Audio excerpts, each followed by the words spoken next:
এই মেয়েটি চোখের পলকেই কিভাবে জান্নাতে পৌঁছে গেল, এর কারণ আপনাকে অবাক করে দেবে।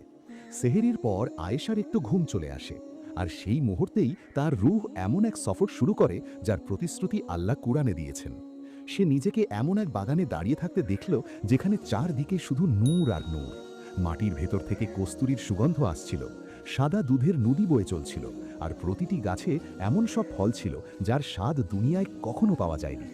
আয়েশা একটি ফল তুলল, কিন্তু সে যখনই সেটি হাতে নিল ঠিক সেই মুহূর্তেই তার জায়গায় আরেকটি নতুন ফল গজিয়ে উঠল। সে অবাক হয়ে গেল, তার চোখে আনন্দের অশ্রু চলে এলো। মনে হচ্ছিল দুনিয়ার সব ক্লান্তি যেন একেবারে শেষ হয়ে গেছে।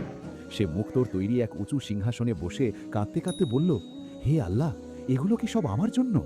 ঠিক তখনই হঠাৎ ফজরের আজানের ধ্বনি ভেসে এলো। তার চোখ খুলে গেল, আর সে দেখল সে নিজের ঘরেই আছে, কিন্তু তার চোখ তখনও অশ্রুতে ভেজা ছিল। হয়তো আল্লাহ তাকে জান্নাতে